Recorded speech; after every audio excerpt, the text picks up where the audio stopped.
everyone. Welcome to my go-to shoe, Faith, Hope, and Love, a journey through loss, live on, strengthened soul. And of course, before we get started, like, subscribe, and share. Hit the notification button so you know when Pauline's coming back.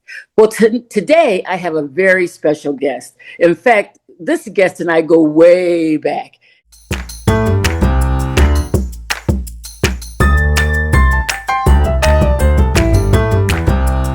Guest and I go way back, and it's really interesting because his name is Verne Haskell, and Verne and I actually went to the same high school, Susquehanna Valley High School in Binghamton, New York. Well, no, in Conklin, New York. Let me get that right, Verne. But let me just share with you a little bit about Verne. You know, I like how he put in his bio. He says, "Born a long time ago," and so we call that the maturity of how he's come along the way. But Verne Haskell is he's got a bachelor's from psychology from Eastern Nazarene College in 1973. He has done graduate studies. He has graduate studies in theology and pastoral counseling, and he was a full-time pastor. He retired from his pastorate in 2016, but he held that pastorate from 1976 to 2016. And he has a lovely, beautiful wife married to Judy for 53 years, and they raised 4 children, 3 living. He's had multiple interim pastorates in his past 10 years. So on that note, I'm really excited about having Verne on tonight because today, because we do go so far back, you know, when you're just kids in school, it's a long time ago. And when you connect with people, you want to try to get back to them. And I think, Verne, if I'm not mistaken, were you at the last reunion that they had that I was at? Yes, I saw you then. That's when I last saw you, and it was so good seeing everybody because I think that was like out of all the years, that was like the first one I'd ever been to, and I really enjoyed it. It was good seeing all the folks that you grew up with because you know we're all very mature now, I must say. But what I'd like to do, we're going to talk. I'd like to ask you a few questions, but Verne, I know you. I want to ask this question, and you can tell me. You came into ministry. Do you remember when your call was into ministry? You know, that was really complex because I was raised with the idea that I would hear people say, I was 9 years old and God gave me a clear call. And I never really got it in that sense. I was in college, trying to decide my major. And in fact, I remember going down to an altar and praying, Lord, show me what I'm supposed to do. And I really felt like the Lord impressed upon me, just follow me a step at a time. I think I'm too reckless to have the whole plan. And it wasn't, I really can't honestly say whether it was before or after that I heard a speaker say, sometimes we ask God what his plan is so that we can figure out how we're going to fulfill it. And I saw myself in that. Okay. And so I did go ahead at that point and decided to major in psychology. And I guess I probably thought that was going to be the direction my life would go. And then in my senior year, I began to realize this doesn't quite fit. And the call to ministry is very real to me, but it grew. And I've kind of lived by that philosophy that I want to know that I'm in the center of God's will, but that doesn't mean I have to know what that's going to be for tomorrow. Just keep on following step by step.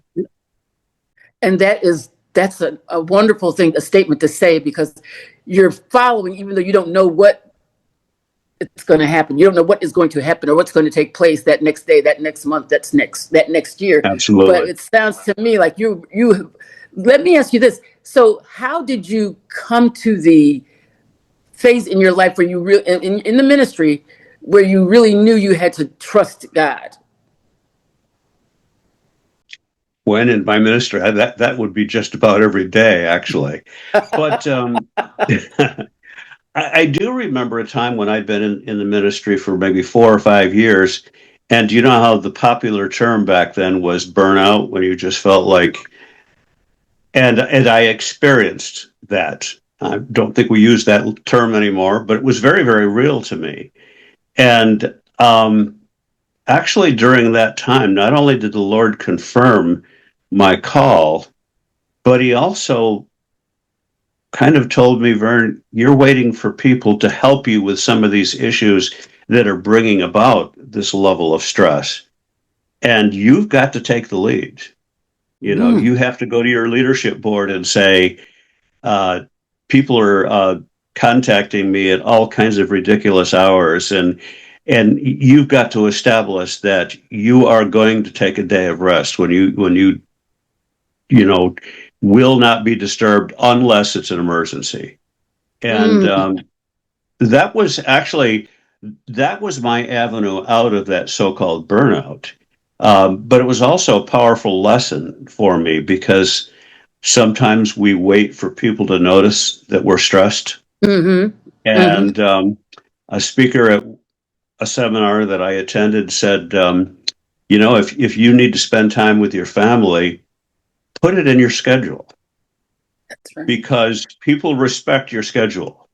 If you say to them, well, I was kind of hoping to hang out with my wife, um, that doesn't really work.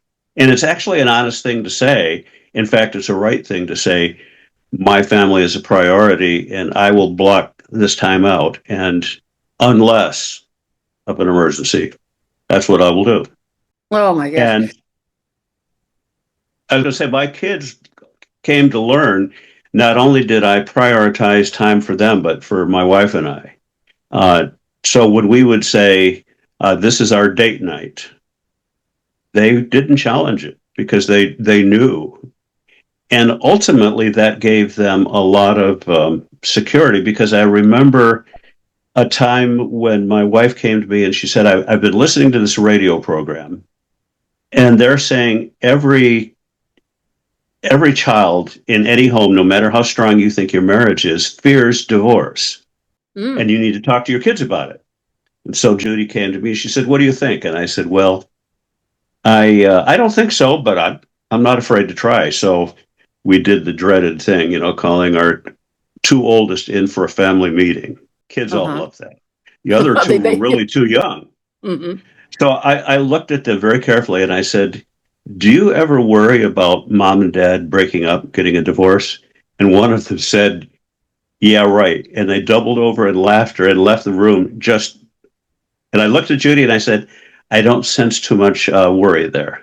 No, not at all. They were very comfortable in seeing you as a husband and wife be truly loving to each other and very in sync with one another. That they could tell that that was something Absolutely. that wasn't going to be a problem in your household.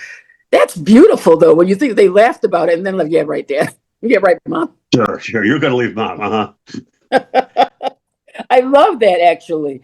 Oh my goodness. So in your ministry, so was it challenging?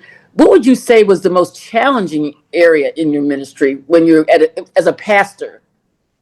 As a pastor, it might help other pastors out there who are having challenges um, with their congregants or our Well, problem. I've already alluded to one of them, which was learning how to separate personal time and not only value it, but teach people that was a priority. Um, I think another thing too, quite frankly, I tend to be a person who likes to find common ground Mm-hmm. using compromise in the best sense of the word, not compromising with the world, but compromising with different points of view. And there was a time when it seemed like no matter how much ground I was willing to yield to a certain group of people, um, they would take it and then grab for more. Mm-hmm. And I won't go into the whole story how, but the Lord showed me that I needed to learn to distinguish between people who, like me, were seeking for common ground and those who just wanted their way. And Mm-hmm. that to be a leader, I needed to be able to say, this is something I won't do. Um, I'm not a dictator. Uh, I'll continue to work with my leadership board, but you also need to understand that these are some fundamental things about me that you're not going to change. Things like when we brought a little bit of more contemporary music in, for example, and did a blended style service. Mm-hmm. Um, to have to say, look, sorry, but this is how far I'm willing to go. And in that, because people, I I don't think people want, well, some people I think do want someone to tell them every move. But by and large, people need to be led, not bullied, not herded. Um, they need to know that you are willing to listen to them, but they also need to know that you have a calling from God and you have a direction that you're taking. And maybe sometimes they're just going to have to accept that. And sometimes that means they leave. That's Exactly. never happened to you, right, Paulie? Well, I've never been a pastor, so I've never had a church, but I've had ministries where people no longer want to be involved in what I'm doing, and so I've had to Yeah, yes. accept that. But yeah, we were talking about you being a pastor, and I was thinking about that because one of the questions I had here in your career journey, I was asking, what how is it how did being a pastor shape your contributions to the community and to your journey in life? How did the pastor adhere to that? How can I say that? How did it, um, what's the word I want to use? How did it change your trajectory of your life becoming a pastor? Let me put it that way. Well, there were many ways it was very significant. And first of all, I'm an outgoing person, but an emotional introvert. And Oh, so that emotional played into introvert. When you say what I was emotional, talking about earlier, where I reach a point where I have to have quiet time and private time, uh, okay. and learning how to take care of that was important. Um, I was determined not to become a performance type person, where some you just feel like they're playing a role.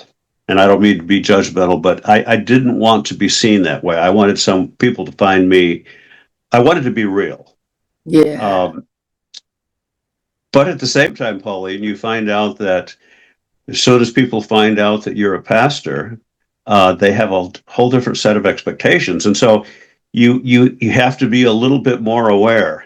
A sort of a funny example of that. I was driving a church van regularly in one of my churches. That's how they covered my expenses, and it said the name of the church on the Mm-hmm. side of it. But I had been using a slogan that they liked. It was, I think, sharing God's love with you. And so they decided when it was time to have, we got another van when they wanted to have the sign painted on. They said, we want that slogan included. Well, you know what? When your van says Church of the Nazarene, that's significant. But when Mm-hmm. you're driving down the road in a van that says sharing God's love with you, you think Mm-hmm. even more about, I really want to cut this person off, whatever. I don't think I'm a rude driver anyway. But you are shaped by that because, like it or not, you are in the public eye. And people will even, I have you ever had someone puzzled that you don't know them? And and then they say, well, I go to your church. Ooh, no, I haven't had that. And you're like, oh no. Well, how long has it been since you were there? And they name a number of years, and oh, I've only been pastor for 3 years less than that. But somehow they still think you're going to know them. That's interesting. Yeah. So you want to be real, you want to be authentic and not play a role, but you also, even more than the average person, need to be aware that people are watching. Um, and that teaches you to be more careful. It reminds me of a time where I decided I'd wear a collar, and I wore the Okay. collar for 1 week, and it goes exactly what you're saying, how people look. And I was treated very differently with a collar on. I noticed that. It's like, wow. And because when you have it on, you kind of forget that you got it on, right?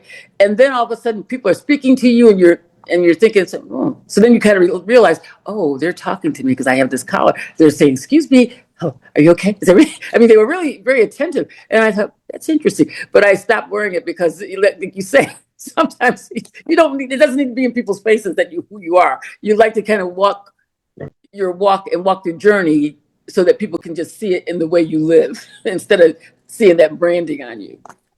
I've also found that when people find out what you do, uh, they could suddenly change their whole persona. They can start quoting scripture to you, and because they know that what they just said wasn't right.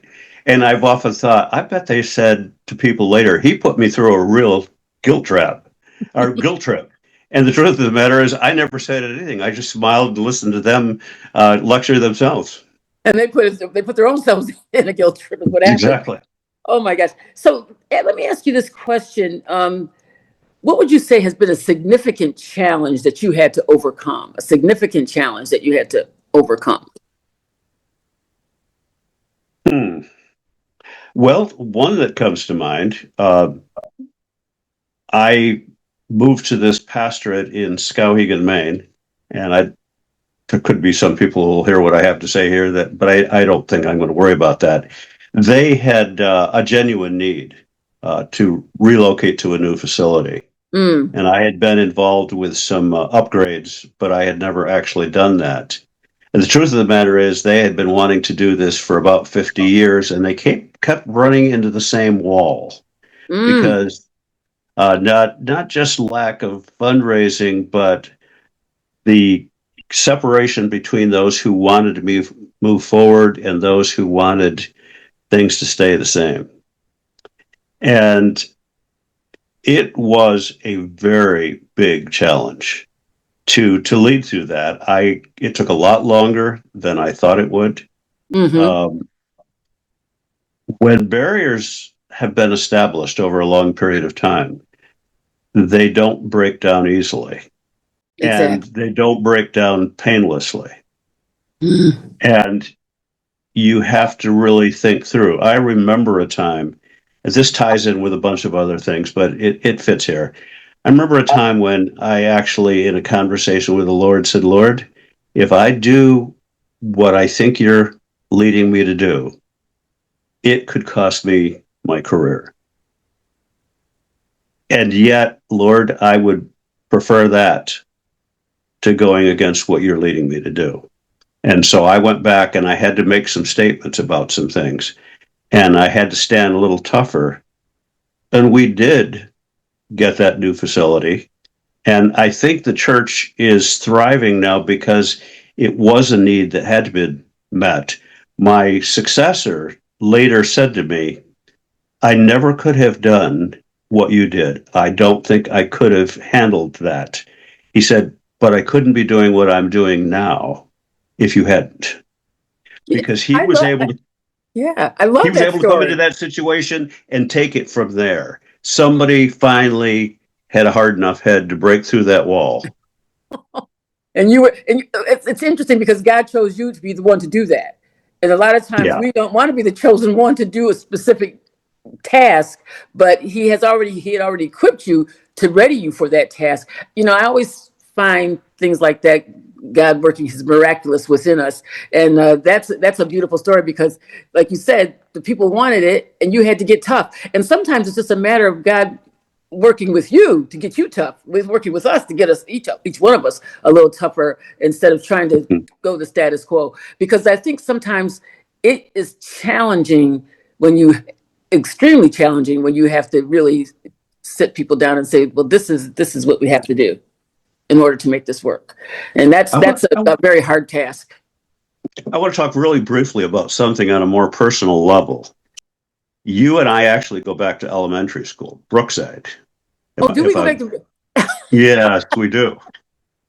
so we go back And to Brookside? So how old was that? That was when we were like eight. you, Brookside was elementary, so up that's through sixth grade, I think. Yeah. okay. And then we went over to Conklin. But I remember very well, I think, sometimes I remember things clearly that aren't totally accurate. I think We you do. might have been, at least in our class, the only African American. Oh, absolutely, absolutely. I was the only African American. That's absolutely the truth. And I thought I understood things a lot better than I did. I was taught very properly to use acceptable terminology, no racial insults, try to treat Hmm. everybody the same. Right. I think I thought I had pretty well nailed that. And it was actually after college, one of the incidents was I was, well, this was during college. I was working in the housekeeping department of an inner city hospital in Boston. Hmm. And I actually worked for an outside company, but it had me working in that area. One day, the change of shift happened while I was in a hallway down in the housekeeping area. And suddenly that hallway was so full that you had to just kind of patiently edge your way along. And I realized I was the only white person in that hallway. Uh-huh. And something said, I don't know if it was that same day, but very shortly after that, I thought, maybe I just experienced for a few moments what Pauline dealt with every day. Isn't that's And correct? there have been some other things that have happened over the years where I've had to face things in myself that I didn't want to be there. Mm. Um, and, that's painfully necessary. I think it And I'm isn't. still working on it. But I think it's something that we have. Well, so this is interesting. We're having this conversation because in my go-to shoe, I really want all people, no matter what color you are, but nationality. I look to have people on that don't necessarily have to look like me, but I definitely want people that look like me on. Oh, Absolutely. of course. But I also want people like yourself and some other people that I have friends that I'm friends with, to show that we are people that go through pain, we go through grief, we go through loss. We all grieve the same, and we all have the same blood. And I think that that's the piece that we forget. And it is difficult sometimes when you realize some things about yourself that maybe not be like you'd like them to be. And so you kind of have to deal with that, but you have to deal with who you are, and you have to deal with the people.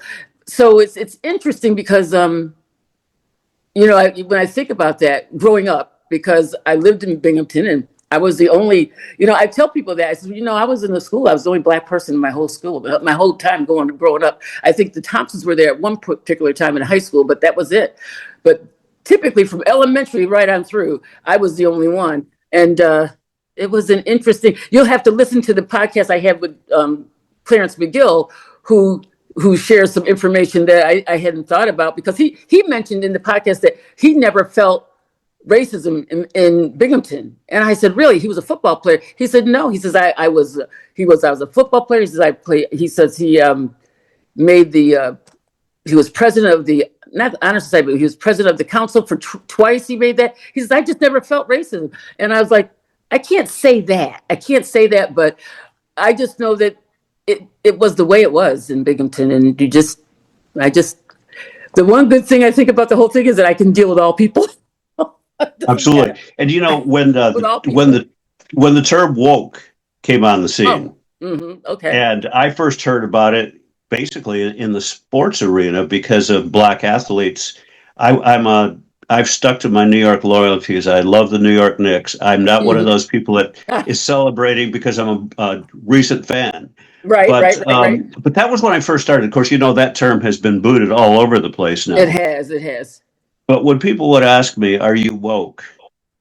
Generally, my answer was, "I'm not sure if I'm woke, but I think I'm waking up," which was Mm, which was my way of saying I'm still trying to learn, and mm. I've lost that vanity that said, oh, I've got no flaws in me in that area whatsoever, and had to come to terms with that and say, you know what, getting to know people, especially people who have a difference from you, is really a lifelong journey. It's a lifelong journey. It is. And it's really a beautiful journey, because through that you get to meet people and you get to learn who they are and you get to really know them. And I think that's critical, because we have to know each other, that we're not all like, and we're all very different, and we all come with our idiosyncrasies, we all come with our biases, we come with who we are. And somehow we have to get through those areas of our lives, because there's some things that are happening now that they're hard to understand, They because really are. it's hard to understand when people need so much love. That bottom line, Mm-hmm. it's all about the love. And we just don't, people don't feel it. Even if we can take it down closer to in their homes, they don't feel it. So if you don't feel it in your home, and people don't realize that he was the love, he is the love. And that's what people don't really quite understand So it makes it challenging. So I think It that does. the goal is for each one to reach one. That used to be a goal, a slogan for many years ago. But to each one reach one. And if we show who we really are, that we care about one another, that's going to make a difference. But I think each person has to do their part. Each person has to be in their purpose. It's like I think Absolutely. you have your you. I'm not certain the days that you pray on Facebook, but every now and then I catch you, and I'm not sure if you have a specific time that you do that every day. I actually tried to do it around 5, 6 o'clock in the evening, but sometimes I'm earlier, sometimes I'm later. Um, Interestingly enough, that started uh, in 2020 when we were moving into the crisis with, wow, talk about drawing a blank, with the COVID. Oh, And how could I forget that? Um, and it seemed like pastors galore were putting sermons on Facebook. And there's nothing wrong with that. But I got thinking, I don't really have enough time to listen to even a small fraction. Why do I think people are going to want to listen to 20 minutes of me? And Mhm. I just felt led to just start praying every day with people. And the funny part is, I thought, well, I'll do this for as long as this crisis lasts, whether it's, 3, 4 months, whatever it is, having no idea how big of a challenge that would be in an ongoing sense. And then that gradually changed into, I mean, that subject still comes up, but it just gradually changed into a journey of prayer that I sometimes don't know when I sit down to do it exactly where I'm going to go. Right, Um, exactly. but, and sometimes I try to make it relevant to the issues, which is also very challenging because Christians are all over the map in their politics and so forth. And they're And yet popular. there's Well, some issues you need to speak to. well, we do need to speak to some real issues that are very serious because I think that we need to all have a seat at the table and have the discussion. And I don't know that we're talking about it enough, to be honest with you. I don't know that people are really having the serious discussion that needs to be had. And I think that's what becomes a challenge because politics plays a big role into this, and people don't really want to. We try not to be political, but yet we all are political. That's We are, we the are, truth of the and matter. We're we, all political. and as ministers, we need to speak to the moral and ethical issues of our day. Yeah. And going back to the subject of race, I think a lot of us have felt very, very disappointed and disillusioned that we haven't made the progress that we thought we had made from the 60s. Well, We knew it was still there, but we didn't realize how much it's still there. well, I would hope you listen to my podcast that I got clearance on because that happened. It's the leveling the playing field. It was about the Syracuse Eight, and he was one from Binghamton football players that walked off because of the way they were being treated. And when I think he was only is what 17 years old at the time, and it's really something that I think everybody needs to realize what took place, and now to try to go back, and we haven't moved, the needle has not moved that far. It just has not moved, and there's so many areas and I asked him a question in the interview. Actually, I said, how many people of the 65 ball players that they had on the field, how many, now that it's, there's 40 years later, how many have come to you and said they were sorry that happened, but he's Mm, only one person came back, one. And I thought that wow. was interesting, only one. So it's we have a lot of work to do, and I just wish that, I'm just wondering what is going to take place to make people have an understanding, because we really do have to care about one another. And I don't think Yeah. God is pleased with this, what we're doing right now. I don't think he's pleased at all. And so it's it's an interesting time that we're in, that I never thought we'd be in, because this affects everybody. It's going to affect everybody. We think it's not going to affect certain folks, but it's going to affect everybody.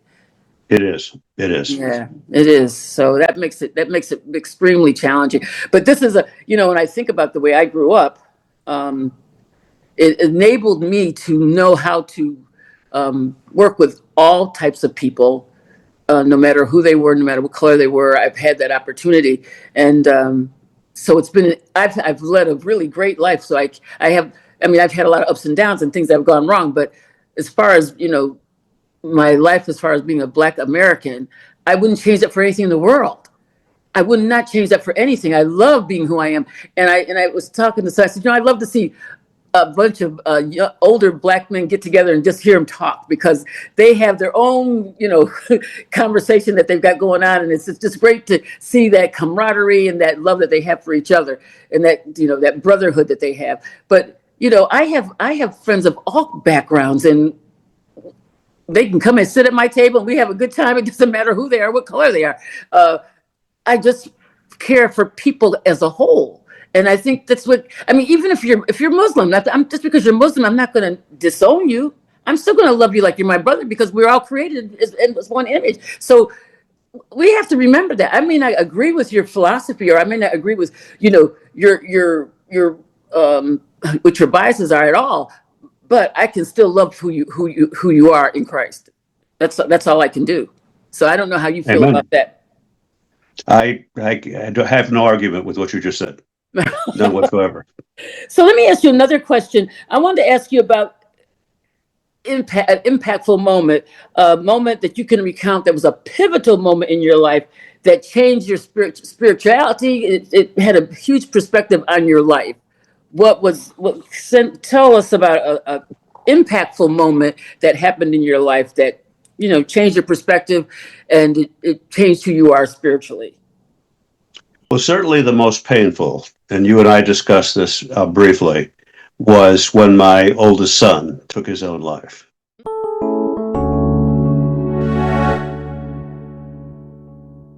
Well, family, we're going to take a pause right here, and we'll come back with my good friend Verne Haskell, and Verne will share a very personal story with us. So come back, and I thank you for listening. Thank you for being here. Really appreciate y'all. So thank you again. Looking forward to talking to you soon. Bye-bye.